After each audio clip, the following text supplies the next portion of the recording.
Olá pessoal, como que vocês estão? Espero que estejam bem. Hoje nós vamos continuar falando sobre as transformações provocadas no continente europeu pela crise do século XIV. Essa crise do século XIV, que também é conhecida como crise do feudalismo. Já falamos sobre as mudanças culturais que essa crise trouxe para a Europa com o movimento renascentista, que deixou de lado a religião como centro da cultura para o ser humano, para o mundo material. Falamos também das mudanças religiosas, consequências dessa crise do século XIV, onde a Igreja Católica perdeu a hegemonia, perdeu o monopólio do poder religioso no continente europeu e teve que dividir com a Igreja Protestante. A Reforma Protestante fundou a Igreja Evangélica e a Igreja Protestante. E a resposta da Igreja Católica para conter o avanço dos protestantes e mantendo seu poderio em algumas regiões. Em algumas regiões da Europa predominou, a Igreja Católica continuou predominando, em outras a Igreja Protestante passou a ter a maioria dos fiéis. Essas são transformações provocadas na Europa com essa crise do feudalismo, com a crise do século XIV. Todo esse conjunto de mudanças inaugurou um período chamado pelos historiadores de Idade Moderna. E um outro episódio muito marcante aconteceu na parte política e econômica no continente europeu, provocado por essas transformações ocasionadas pela crise do século XIV. É sobre esses dois episódios que nós falaremos hoje.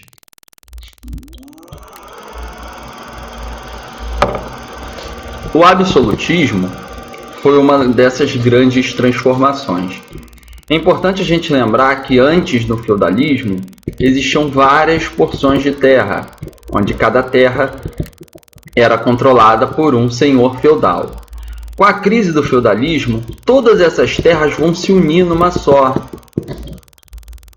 Ou seja, vai haver uma unificação das terras. E o rei, que não tinha poder, apenas uma figura decorativa, passa a concentrar o poder na sua mão. Então você vê um poder que estava dividido entre os senhores feudais, começa a ficar centralizado nas mãos de uma única pessoa, que é o rei absolutista. Então o sistema absolutista é um sistema que começa a predominar na Europa, em vários países da Europa, com a crise do século XIV. O poder que era distribuído se junta nas mãos de uma pessoa, nas mãos do rei absoluto, do rei absolutista. Como o próprio nome diz, ele é um rei absoluto. Portanto, ele era considerado um representante de Deus na Terra, acima de qualquer lei, acima de qualquer pessoa. Portanto, ele poderia fazer aquilo que ele quisesse. Não havia lei que poderia conter o seu poder. Exemplos de países que tiveram reis absolutistas: França, Inglaterra, Portugal, Espanha. A França e a Inglaterra, por exemplo, foram regiões que tiveram feudalismo. Então aquele poder que estava distribuído nas mãos dos senhores feudais começa a se centralizar nas mãos de uma única pessoa.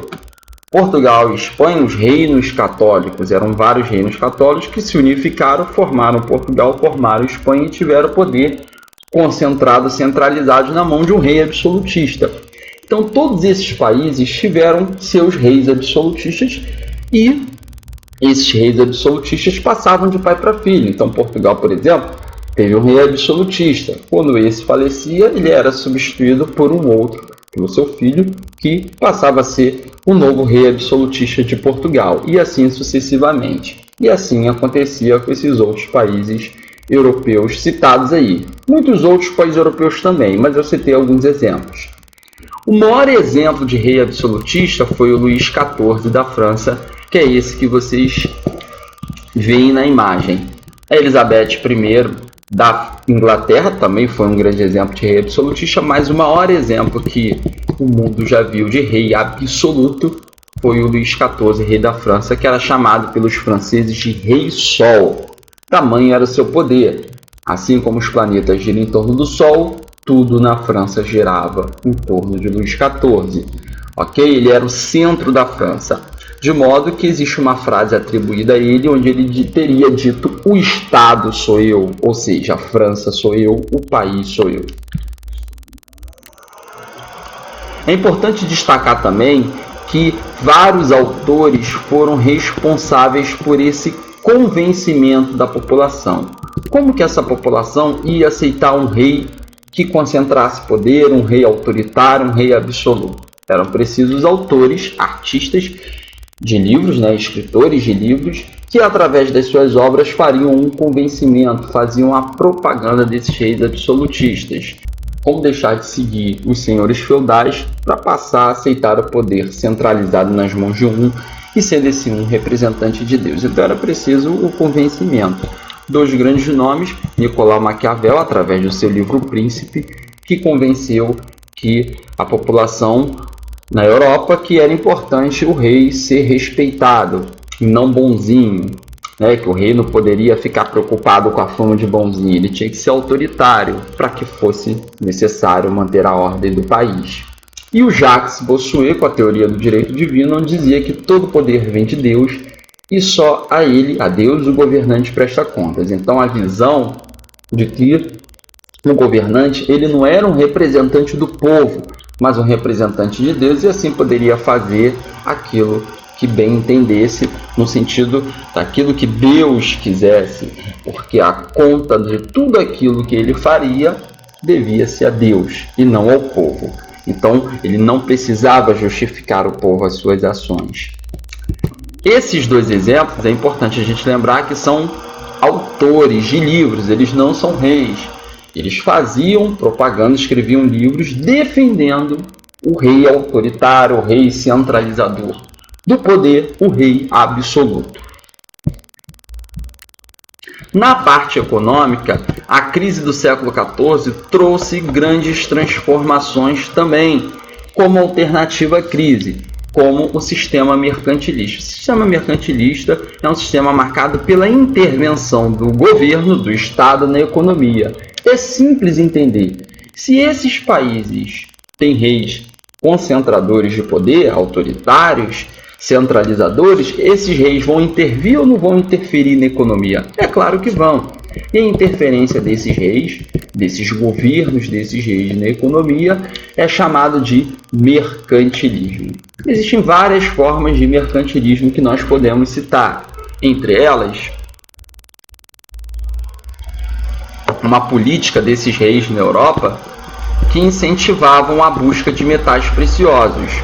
Sendo que é importante entender que os metais preciosos do continente europeu já estavam praticamente escassos. Então, onde buscar metais preciosos? Buscar metais preciosos em outros territórios.